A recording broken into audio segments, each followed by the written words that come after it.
Mheshimiwa Mwenyekiti, nakushukuru. Awali ya yote, na mimi naomba nianze kwa kumshukuru Mwenyezi Mungu aliyetuwezesha kukutana siku hii ya leo hapa katika kuendeleza wajibu wa majukumu yetu katika kuwatumikia wananchi. Mheshimiwa Mwenyekiti, na mimi naomba nianze mchango wangu kwa kujielekeza moja kwa moja katika shirika la umeme la Zanzibar ZECO. Mheshimiwa Mwenyekiti, Mheshimiwa Waziri wakati alipokuwa akiwasilisha hotuba yake hapa alieleza mafanikio pamoja na changamoto, lakini Mheshimiwa Mwenyekiti, moja ya jambo ambalo limetusikitisha sana ni pale aliposema kwamba ZECO linadai jumla ya shilingi bilioni 53.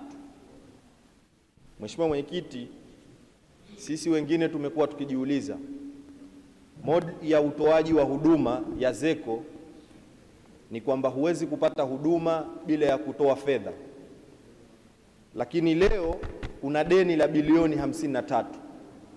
Mheshimiwa Mwenyekiti, bilioni 53 wanayodaiwa sio mwananchi wa chini.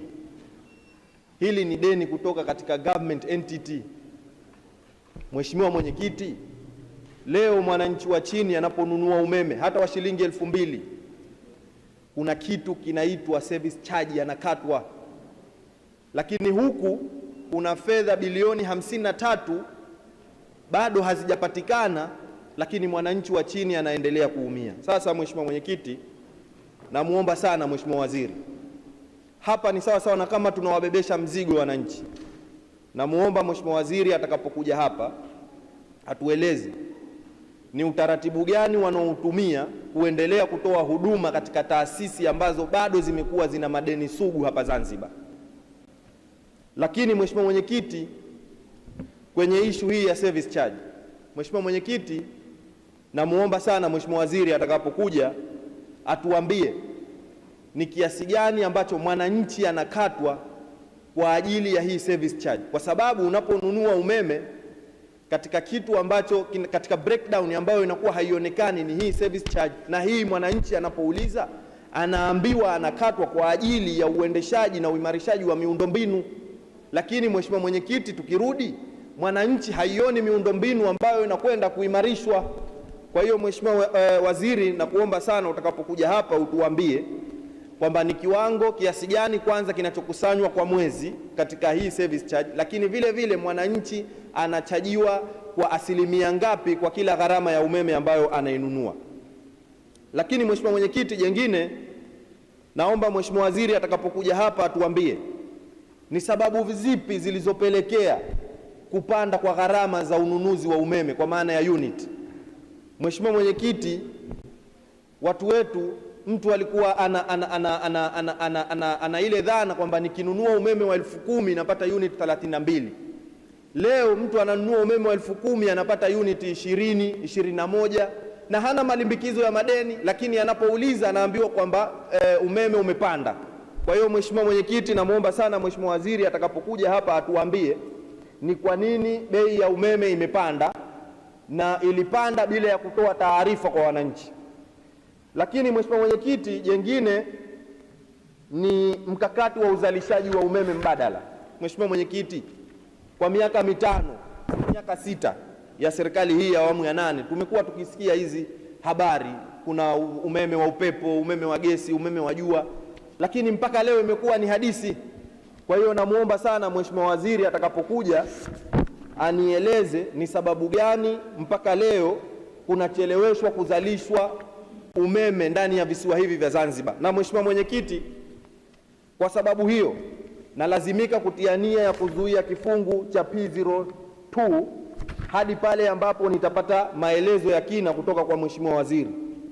Lakini Mheshimiwa Mwenyekiti, jengine ni katika suala la umeme katika kisiwa cha Pemba.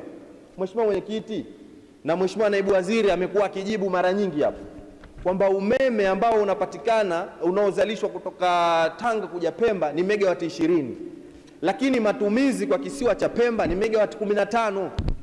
Waheshimiwa hapa wametoa ushuhuda Juzi Jumanne kuamkia Jumatano yako maeneo kwa zaidi ya masaa 7 yamekosa umeme.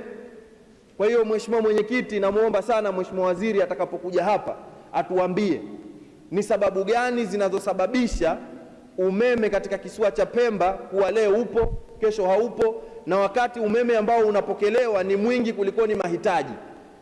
Hili Mheshimiwa Mwenyekiti linakwenda kutusababishia, kwa sababu hapa tunapiga kelele kwamba tunawavutia investors, tunakwenda kuwavutia wawekezaji Pemba. Ni mwekezaji gani ambaye atakwenda kuwekeza kwenye kisiwa cha Pemba wakati huduma ya nishati ya umeme si ya uhakika?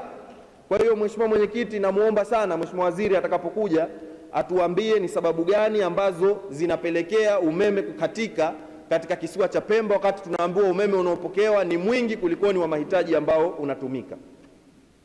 Lakini jengine Mheshimiwa Mwenyekiti ni katika suala hili la ZAWA na Rand Water. Mheshimiwa Mwenyekiti na Mheshimiwa Waziri na Naibu Waziri, hili limekuwa ni kero kubwa, na mimi nimekuwa mgeni wa kila siku kwenye ofisi zenu kwa sababu nimekuwa nikileta changamoto zangu. Na Mheshimiwa Waziri, nilikuletea changamoto ya kisima kwenye shehia ya Ukutini, na nashukuru ulitoa maelekezo pale pende pakabadilishwe pampu. Lakini Mheshimiwa Waziri, nilikwambia kwamba kisima kile ni kisima cha zamani. Pampu ambayo imekwenda kuwekwa pale Mheshimiwa Mwenyekiti leo haina uwezo wa kusukuma maji na kile kisima kimeshachoka. Kwa hiyo Mheshimiwa Mwenyekiti, naomba sana Mheshimiwa Waziri atakapokuja hapa aniambie ni lini wananchi wa shehia ya Ukutini na maeneo jirani wataweza kupata kisima kipya ambacho kitaweza kusupply maji pale ili wawe na uhakika wa maji. Lakini Mheshimiwa Mwenyekiti, jengine ni katika mradi huu wa Rand Water. Mheshimiwa Mwenyekiti, Mheshimiwa Waziri, naomba sana utakapokuja hapo utuambie hii Rand Water ni kampuni ambayo imekuja mwekezaji au wamekuja kama PPP? Lakini Mheshimiwa Mwenyekiti, ni sababu gani ambazo serikali ilifanya mpaka ikajiridhisha kwamba huyu Rand Water anaweza kukidhi vigezo vya kuendesha sekta hii ya maji nchini? Mheshimiwa Mwenyekiti, jana tulizungumza hapa kwamba mikataba yoyote serikali inapoingia kuna timu inakuwa inaundwa ya GNT. Lakini kabla ya hapo Mheshimiwa Mwenyekiti, kuna kitu serikali inatakiwa enda ikafanye due diligence ya kujiridhisha kampuni hiyo. Lakini leo Mheshimiwa Mwenyekiti, nchi hii imekuwa kama shamba la bibi. Hapa tumeambiwa kwamba huyu Rand Water ana madeni huko anakotoka, lakini sisi tumekuja kumkabidhi na tunampa fedha, lakini anachukua fedha hizo kwenda kujinufaisha. Kwa hiyo Mheshimiwa Waziri, na mimi nazuia kifungu hichi cha P01 mpaka nitakapopata maelezo yanayojitosheleza ni kwa nini na ni sababu zipi serikali ambazo zilijiridhisha mpaka ikaenda ikamkabidhi Rand Water kuendesha sekta ya maji nchini. Lakini Mheshimiwa Mwenyekiti, jengine ni katika huduma za nishati za madini. Mheshimiwa Mwenyekiti, Mheshimiwa Waziri, naomba sana utakapokuja hapa. Sasa hivi tumekuwa tukishuhudia ujengaji wa vituo hivi vya mafuta katika maeneo mengi ya Zanzibar, na maeneo mengine Mheshimiwa Mwenyekiti yamekuwa ni karibu na makazi ya watu. Mheshimiwa Mwenyekiti, naomba sana Mheshimiwa Waziri atakapokuja hapa atueleze, je, ZURA wameshindwa kusimamia sekta hii? Hadi vibali unaviona vinavyotoka katika sheli nyingine zinazojengwa hapa nchini, sheli nyumba ya mtu. Mheshimiwa Mwenyekiti, kumalizia Mheshimiwa. Mheshimiwa Mwenyekiti, huku tunakwenda kusababisha hatari ya maisha ya watu. Kwa hiyo naomba sana Mheshimiwa Mwenyekiti, Mheshimiwa Waziri atakapokuja hapa atueleze. Lakini jengine Mheshimiwa Mwenyekiti ni katika udhibiti wa vipimo kwa maana ya zile lita. Mheshimiwa Mwenyekiti, sijui ni nchi yetu kwamba ZURA hawatimizi wajibu wao. Unakuta leo kuna sheli A na mashine yake, sheli B na mashine yake, sheli C na mashine yake. Mheshimiwa Mwenyekiti, naomba sana, na kumekuwa na malalamiko ya wananchi kuhusu udhibiti wa vipimo. Lakini Mheshimiwa Mwenyekiti, la mwisho natiania kuzuia fungu la P03.